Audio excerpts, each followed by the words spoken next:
Y ya se lo hemos contado a lo largo de estos últimos días, la coalición de gobierno lanzó la campaña en defensa de la ley de urgente consideración, y sobre estos puntos y sobre en qué se va a basar esta campaña, recibimos en esta mañana al expresidente de la República y actual secretario general del Partido Colorado, al doctor Julio María Sanguinetti. ¿Cómo le va? Muy bien, buenos días, encantado. Buen día. Encantado. Encantado de un programa femenino. Estos días ocurrió un hecho histórico, habrán visto, ¿no? Uno de los tres poderes del Estado quedó con mayoría femenina, ¿no? Yo hace tiempo venía diciendo, esta va a ser la última corte de mayoría masculina. Y creo que lo fue. Porque ahora ya está, porque como el 60% de los jueces y fiscales son mujeres, de modo que bueno. ¿Celebra eso, Sanguinetti? ¿Que lo celebra? Que haya Por supuesto más que lo presencia celebro, femenina. porque además me parece que es un testimonio del avance del país, sobre todo en el acceso a la educación. Porque todo eso es el resultado ¿de qué? Es el resultado de una universidad donde la mayoría de los abogados o médicos que se reciben son mujeres. Entonces, esto era inevitable, ¿no? Entonces, también son temas de vocaciones, porque es evidente que hoy uno ve una vocación femenina hacia ese lado. Bueno, en fin, pero en cualquier caso creo que es... Igual falta mucho, el famoso techo de cristal. Bueno, yo fui responsable de algo quizás más grave, porque me tocó abrir las escuelas militares a las mujeres. Yo estaba en Anchorena un fin de semana y entonces vi unas imágenes de Estados Unidos y vi unas mujeres y digo, ¿y nosotros? Le llamé al edecán, que era entonces un coronel Medina. Le digo, ¿cómo ve? Me hizo un análisis perfecto, pro y contra. El lunes lo llamo a Iturria, que era el ministro, y le digo, Vasco, ¿quiere pasar la historia? No, encantado. Le digo, bueno, redacte un artículo diciendo que la escuela militar está abierta a la inscripción femenina. Bueno, y ahí empezó. Ahora veo hasta jefe de unidad de las mujeres. De modo que, bueno, el país cambia y creo que es una buena historia. El país está en un momento histórico también, quizá en cuanto a lo que está pasando en estos días, de cara al 27 de marzo. Hablábamos de este lanzamiento de campaña que se hizo en conjunto con una conferencia de prensa de parte de los tres partidos, pero una campaña que también se está articulando, parece también un poco independiente en cada uno de los integrantes de la coalición. Bueno, mire, yo le llamo más que campaña, le llamo una apelación ciudadana, porque me parece que esto no se puede reducir a un tema de ganar-perder. Es decir, esta ley, como sabemos, fue un proyecto de campaña. Antes de acceder al 1 de marzo, el gobierno presentó un borrador, discutimos. Yo mismo personalmente recibí algunas agremiaciones de educación que estaban preocupadas por el modo como se definía el plan nacional, las autonomías, se corrigieron muchas cosas. O sea que fue una ley largamente elaborada y que es una especie de ley programa de gobierno. Por eso es que es muy importante para el gobierno en su continuidad, en su capacidad de seguir gobernando con los rumbos generales que allí se están definiendo y que me parece que son muy importantes, en la misma medida en que los grandes temas están mostrando fundamentalmente derechos, el derecho a la seguridad, que me parece que es un capítulo esencialísimo, el derecho a la educación, el derecho a la portabilidad numérica que tanto dio lugar al principio cuando el gremio de Antel estaba muy en contra y presumía de que esa libertad del ciudadano para elegir la empresa que quisiera y tener esa titularidad del número, que hoy es la segunda cédula de identidad. Porque el número hoy es como una cédula de identidad. Bueno, entonces se decía que Antel iba a dañarse, que bueno, presumían que no iba a competir bien. Nosotros, por el contrario, pensamos que siempre iba a competir bien. Porque acá en esto de las empresas del Estado hay 3 bibliotecas. Uno que las quieren quietitas igual que siempre, otro que las quieren reducir al máximo y otro que las queremos reformar. Y además la experiencia ha sido buena. Cuando la empresa del Estado ha competido le ha hecho bien a todos, ¿no? En seguros, decía, va a ocurrir cosas terribles. Nada, mejor para todos. Podemos optar. Y creo que Antel, la competencia en materia de celulares, que empezó en el final de nuestra primera presidencia, en aquella época, que se llamaba Movicón. Hasta el aparato le decían, tenés un Movicón. Y era Ansel. Y era Ansel en Antel. Es cierto. Pero eso vino después. Después. Primero empezó el Movicón. Bueno, y se decía esto, bueno, al revés. Yo creo que esa competencia le hizo muy bien a Antel, y sobre todo lo que importa es el ciudadano, tener un mejor servicio. Y hoy está a la vista.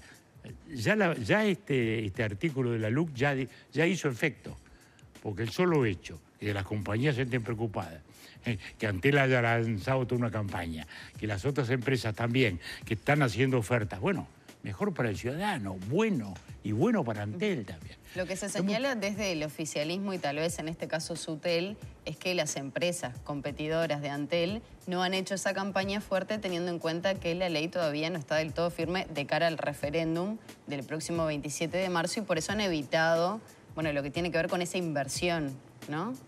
Para captar nuevos clientes. Sí, yo creo que por el lado que lo mire es positivo. Porque hay que mirarlo siempre al lado ciudadano, que es lo que más importa, ¿no? Todo lo demás son instrumentos para. Entonces, lo que importa es eso. Y eso creo que ya se logró un mérito importante. Ya se logró. O sea, el resultado ya está alcanzado. Después vendrá, uno va a ganar más, otro menos. Yo creo que no va a haber grandes... ¿Ya hay números, Sanguinetti, respecto a los clientes que se pasaron? No, que yo sepa no. Que yo sepa no. Mi impresión, de repente me equivoco, no creo que vaya a haber grandes avalanchas. Pero sí hay, que es lo más importante, una preocupación de las tres empresas. Están todas preocupadas, por eso todos están haciendo. Y eso es bueno, eso es muy bueno. Eso además es lo que prestigia a las empresas del Estado. Yo como viejo colorado, viejo ballista, las defiendo, pero las quiero prestigiosas, y las quiero en competencia, no las quiero encerraditas. Los viejos monopolios estuvieron bien. Sí, pero eso era la época con Pepe, ahora estamos en otra época. En la conferencia se habló también de la necesidad de que se involucrara a la ciudadanía en esta discusión. Bueno, ese es el gran tema, Eso, algo que parece como que en cierta forma está faltando, y aprovechando para pedirle su reflexión sobre eso, también me gustaría que usted dijera en qué le parece que fueron los principales impactos que tuvo hasta ahora la LUC, está vigente hace 1 año y medio largo, en qué puede ser esos aspectos en los cuales, como usted decía, hace la diferencia. Yo creo que hay asuntos parciales, como que estamos hablando, como el tema de la adopción, etc. El primer gran tema me parece que es la seguridad, porque fue el gran reclamo ciudadano en la elección, fue el gran reclamo ciudadano a lo largo de todo este tiempo. Desgraciadamente sigue siéndolo, porque el tema, los seres humanos convivimos con las infracciones, con el delito y con el abuso, y desgraciadamente eso nunca se logra erradicar. Pero nuestro país venía muy mal en esto, ese es el tema. Era imprescindible un cambio, había que cambiar de actitud, había que cambiar. Y bueno, y eso es lo que hizo la LUC, darle a la policía herramientas que generaran un cambio de actitud. Entonces no se trata de milagros, porque en estas cosas no hay milagros, pero sí era claro que los últimos 15 años, año a año, 5% más, 5% más, 5% más. ¿No? Se había empezado con 9.000 rapiñas, se terminó con 30.000 rapiñas. Era evidente que había que intentar un cambio. Y el cambio se ha intentado, ¿no? Todos recordamos la acción del ministro Larrañaga, tan vigorosa en esa materia, tan comprometida. Y eso se vio, se advirtió. Hoy se discute. Bueno, pero fue por la LUC o no por la LUC, fue por la pandemia, no lo sé.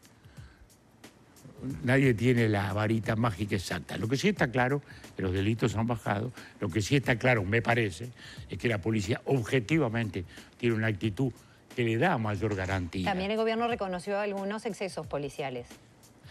Los excesos policiales existieron desde siempre y seguirán existiendo. Basta ver las seriales. También es verdad que en el Uruguay son muy pocos. Y lo importante es tener los mecanismos de prevención y represión suficientes, cosas que se han demostrado. Está claro también, objetivamente, esto es objetivo, que se decía va a haber gatillo fácil. La presunción de inocencia del policía va a generar el gatillo fácil. Lo oímos todos. Sin embargo, hoy está objetivamente demostrado que no hubo gatillo fácil porque ha habido menos delincuentes abatidos que en el año 2019. Es decir, que la policía no mató más delincuentes que antes, sino menos, digamos. O sea que el exceso policial no se ha demostrado en la opción peor, naturalmente, que es el llamado gatillo fácil.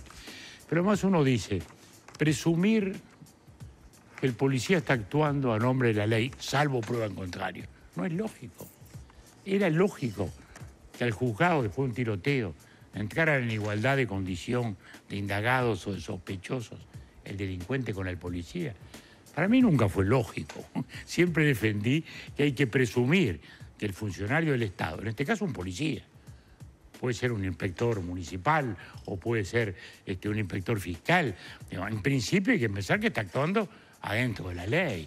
Bueno, entonces, esto ha sido una herramienta muy importante hasta psicológica, porque le da más garantía, porque le da más seguridad.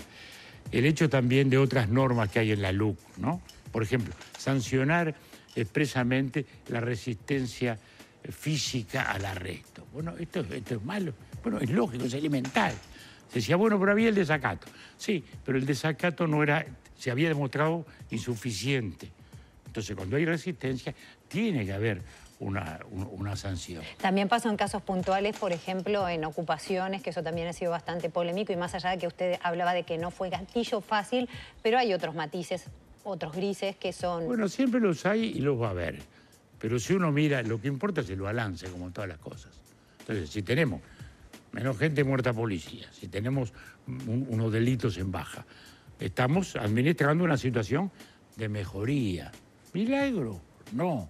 Pero sí de un cambio hacia mejor, que es lo que importa. Entonces, hoy, detener el cambio, me parece que no es bueno para nadie. Además, en esta materia, siempre los resultados son a mediano plazo. Yo a veces he discutido un poco esto de estar todo el tiempo con el numerito, ¿no? Incluso lo he discutido antes y lo discuto ahora. Digo, lo que importa es el balance. Entonces, digo, dentro de 4 años habrá que hacer el balance. ¿Se interrumpió la escalada del delito o no se interrumpió? Bueno, creo que en estos 2 años se ha logrado eso. Se ha interrumpido la escalada constante del delito. Segundo, el narcotráfico. Estaba claro que habíamos ingresado al mapa mundial del narcotráfico. Bueno, hemos mejorado. Me parece que ostensiblemente sí. Hoy hay muchas más aprehensiones, hay mucha más eficacia en esta situación. Siguen ocurriendo hechos como los de Rocha, Sanguinetti, ¿no? Que siguen ocurriendo hechos que dan cuenta que el narcotráfico está presente en nuestro país. Por supuesto, y no se va a erradicar un día, ¿no? Lo importante era salir del circuito mundial, de no ser un eslabón en una cadena universal. Pero no se salió todavía. No, y esto yo no digo que se haya salido, no, pero digo sí que está claro que hoy hay aprehensiones y golpes constantes que dan la impresión que se ha ido reduciendo el tema. En todo caso, está claro que la acción policial es eficaz. Entonces, me parece que estas cosas son muy importantes, y lo mismo pasa con las penas, ¿no? Que es el gran debate, ¿no? Estos días se ha discutido el tema violaciones, que ocurren esos debates, sí, a veces un poco oportunistas, digamos así. Pero, por ejemplo, las rapiñas, las extorsiones, bueno, no se benefician con la libertad anticipada. Bueno, eso parece lógico. Las penas por algo se establecen. Es lógico que en esos delitos tan graves se cumplan, ¿no? Y esto es mentalidad represiva, no, yo creo que es el uso normal de la potestad del Estado para asegurar a la sociedad. Porque el gran objetivo, ¿cuál es? ¿No? A veces los debates se plantean en otros terrenos, pero me parece que el gran objetivo, ¿cuál es?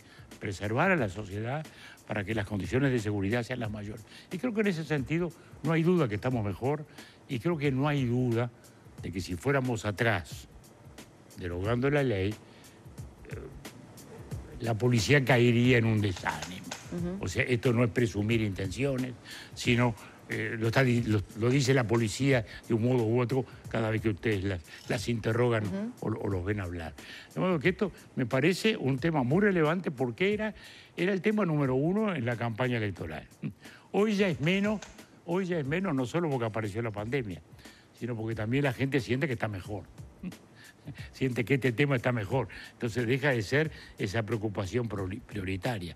Pero si acá bajamos el brazo, volvemos de nuevo a la situación anterior. Y eso, a nuestro juicio, no es deseable ni es bueno para la sociedad en general. Entonces, yo vuelvo a insistir en eso y si algo uno pudiera pedir a la gente que reflexione. Esto no es un tema de camiseta, ¿sí? Los colorados son colorados, los franquitas son franquitas, todo bien. Pero me parece que a esta altura del gobierno, en la mitad del gobierno, con cosas que se están explicando, algunas que ya han dado resultados, como decíamos hace un rato, y como decimos también en la seguridad. Bueno, echar la marcha atrás, detener el cambio, me parece que sería negativo para todos. Sanguinetti, ¿puede llegar a ser un tema de principalmente ideológico este referéndum por los 135 artículos de la Ley de Urgente Consideración? Y voy, por ejemplo, al derecho a huelga, el artículo 1, que refiere a la ley el artículo sobre legítima defensa. He entrevistado a algunos frente amplistas, a integrantes de organizaciones sociales, y lo que señala es que, más allá de los resultados, en el país no quieren una ley de estas características que vulnere derechos, más allá de los resultados. Por ejemplo, el derecho a los trabajadores a realizar una huelga, como se hacía anteriormente a la LUC, la ley de legítima defensa, el artículo 1, que señala, por ejemplo, que, o por lo menos se interpreta que la propiedad está por encima de la vida de la otra persona, cuando se vulneran esos derechos. Eso no es así. Y voy al caso, por ejemplo... Esta es una ley estrictamente de derechos. Ahora, hay que saber qué derecho estamos protegiendo. Estamos protegiendo el derecho de la sociedad a vivir en paz o el derecho del delincuente. El delincuente el delincuente tiene derecho a ser tratado con justicia conforme a la ley. Pero no se puede enfocar solo desde el ángulo del que comete el delito. Tenemos que enfocar la cosa desde el ángulo de la sociedad, que es lo que importa. El derecho penal está hecho para eso. Y creo que los derechos individuales están todos protegidos. Fíjese usted, el derecho a la huelga es un derecho constitucional absolutamente histórico. El derecho al trabajo es también un derecho constitucional. Bueno, las corporaciones gremiales a veces sostienen que decretada una huelga, esto es infalible, dogmático, y que un ciudadano que discrepe no puede entrar a trabajar. Bueno, creo que esto es una violación de derechos, porque los derechos se equivalen. El derecho mío termina donde empieza el derecho suyo. Y ahora, ¿qué medida extrema tiene un trabajador hoy para pelear por sus derechos cuando antes, por ejemplo, no permitía el ingreso de otros se suspendía la jornada laboral, por ejemplo? ¿Se entiende para qué lado va un poco? Porque mire, eso es lo que se argumenta. Yo vuelvo a decir, lo que importa son el equilibrio en los derechos. Negarle el derecho a alguien que dice yo quiero entrar a trabajar porque no estoy de acuerdo con la huelga. ¿Está bien eso? No, el derecho de huelga está absolutamente respetado porque es la historia del país y es la tradición. Pero también hay que prevenir lo otro. ¿O no existe el derecho al trabajo? ¿Se abolió? ¿Solo existe el derecho de los gremios? No. Pero la huelga va de la mano de la ocupación, que es lo que en este caso es el punto crítico. Pero la ocupación no se violenta. La ocupación existe y lo que sí se establece es que en los casos de ocupaciones la dirección de la empresa tenga derecho, digamos, a acceder a su oficina. Bueno, pero es como dice Maggie, o sea, eso por supuesto le saca muchísima Imagínese una empresa exportadora, cualquiera, ¿no? Tiene relaciones con los bancos, tiene relaciones con los clientes. Entonces, cortamos todo, no entra más nadie a la oficina. Bueno, la dirección, no estamos hablando de la actividad de la empresa. Pero ese es el fin de la ocupación. O sea, ese es el fin de la ocupación. Cortar poder llegar a un punto donde la ocupación es una situación que se puede dar pero dentro de ciertos límites. Pero hace que esos límites, o sea, más allá de que se esté a favor o en contra, es una realidad de que no es la misma ocupación de la cual estábamos hablando, ni el mismo efecto, tanto para la empresa como para la opinión pública o para quien se quiera llegar. Porque creo que es bueno para la colectividad. Es bueno para la colectividad. Se vuelve a decir, porque los derechos se equilibran. Ningún derecho es ilimitado. Ni aún el derecho a la vida. Por eso existe la legítima defensa desde que el mundo es mundo, ¿no? Ni aún el derecho a la vida es absoluto. Todo depende del derecho del otro. Entonces, el tema es equilibrar unos derechos con el otro. Entonces, a mí me parece que esto es afirmar el derecho de huelga y que es afirmar también la libertad de los ciudadanos. Lo mismo que se dice los piquetes, ¿no? Bueno, ¿cómo que no se puede protestar? No se puede protestar, ¿cómo no? En la calle, en todos lados. A lo que no se puede es impedir, la circulación, no se puede cortar una carretera. Y esto no es un invento de la LUC. La LUC lo que hace es legalizar, lo cual es bueno, legalizar un decreto de la época del doctor Vázquez que establecía todo eso. Es decir, que esto, lejos de cercenar derechos, yo diría que es consolidar derechos. Consolidar derechos en el equilibrio que necesariamente la sociedad tiene que tener. ¿Es equilibrada entonces la LUC desde su punto de vista? Yo creo que sí, totalmente. Creo que todo es mejora. Y también es mejora, en definitiva, también para la corporación gremial. Porque a veces esa posición absolutista termina generando más reacciones.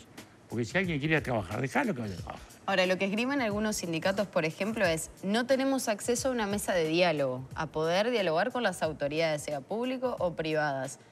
Antes el derecho a la ocupación del lugar nos permitía, por lo menos como una medida extrema, poder decir, bueno, hasta acá llegamos, tenemos que sentarnos a hablar y a dialogar. El derecho a la ocupación... Hoy por hoy los trabajadores entienden que pero nadie lo niega. ¿Quién eso. niega el derecho a la ocupación? No está negado. ¿Cómo no? El otro día se desalojó. Tampoco es el abuso de la ocupación. Como hemos visto, ejemplos clamorosos, ¿no? Recordamos aquella empresa a la cual le destruyeron todos los... en fin, le infligieron enormes daños. Entonces, la ocupación tampoco es una patente de corso. Y muchas veces dice, empiezo con la ocupación, termino con el resto. La central sindical... Miren, los mecanismos de diálogo están preservados por la ley. Están preservados por la ley, están asegurados por la ley. Y creo que lo vemos todos los días. El Ministerio de Trabajo está todo el tiempo mediando. Lo vemos constantemente. En el Uruguay falta diálogo.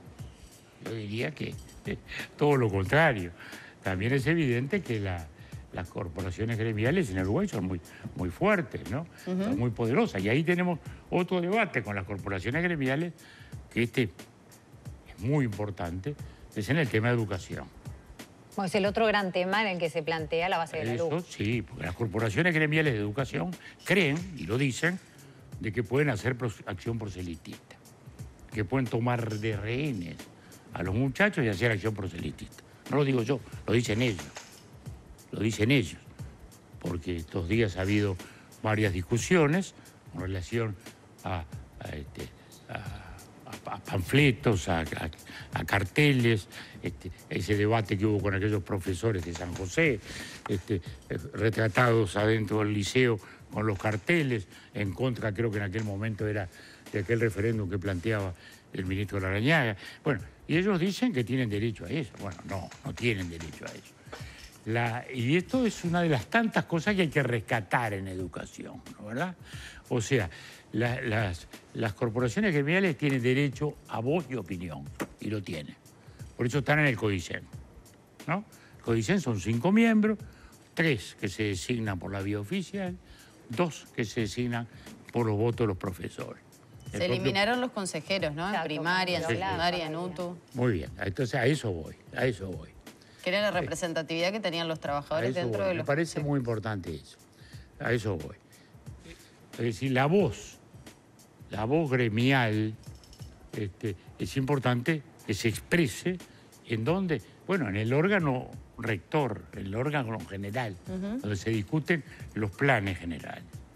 La administración es otro tema. La administración es de la mayoría. La administración es de la conducción oficial, que responde a su vez a un Estado democrático y a una elección. O sea que no son, digamos, usurpadores sino que son, por el contrario, los que responden a lo que ha votado el país. Entonces, allí está la voz de los profesores. Ahora, en la administración es distinto. Por eso es que se pasó de consejos que eran muy deliberantes y donde había un peso excesivo que se demostró de las gremiales y no de los administradores públicos. Entonces se estableció una dirección general en lugar de consejo. Y eso está demostrado como se ha visto ostensiblemente en el caso de secundaria, con FENAPES. Todos hemos visto cómo se demostraron llamémosle los abusos que cometía la dirección gremial en FENAPES. Hemos visto también cómo el Consejo de Secundaria estaba subordinado, porque las actas que se han publicado, y el propio presidente del CODICEN de la época, el profesor Neto, lo reconoció, de que había abusos y que había excesos. ¿Dentro de FENAPES o dentro del Consejo de Secundaria? Bueno, subordinaba al Consejo. Están las actas que se publicaron. Pero tiene representatividad. La propia consejera, una de las propias consejeras decía, no, este es un dirigente gremial nacional, no lo podemos tocar. Está publicado, son documentos. Bueno, y me parece que esto era malo. La administración... Y en primaria, por ejemplo, yo recuerdo en toda la época de pandemia y demás, por ejemplo, el representante de los trabajadores, Cayeni, que estuvo recorriendo escuelas, haciendo relevamientos, dialogando con docentes, digo, al principio, ¿no?, de este mandato y en el anterior también.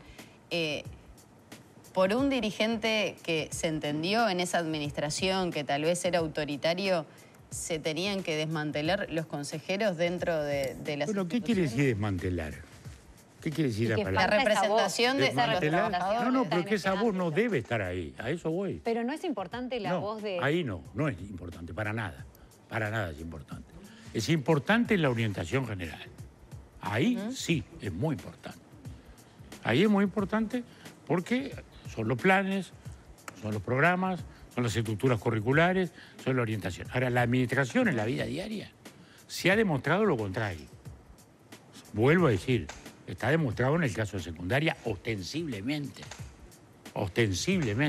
de que lejos de establecer un mecanismo de aporte, era un mecanismo constantemente de subordinación de la administración oficial a, digamos, la voz gremial, a la corporación gremial. Corporación, además, que se ha demostrado, incurría en notorios abusos.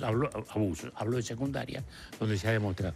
De modo que eso, ahí no se pierde, los profesores están representados gremialmente, y a su vez los docentes han logrado algo en esta LUC, que está en esta LUC, por eso me asombro de que se haya impugnado ese artículo, la posibilidad de acceder a la calidad universitaria.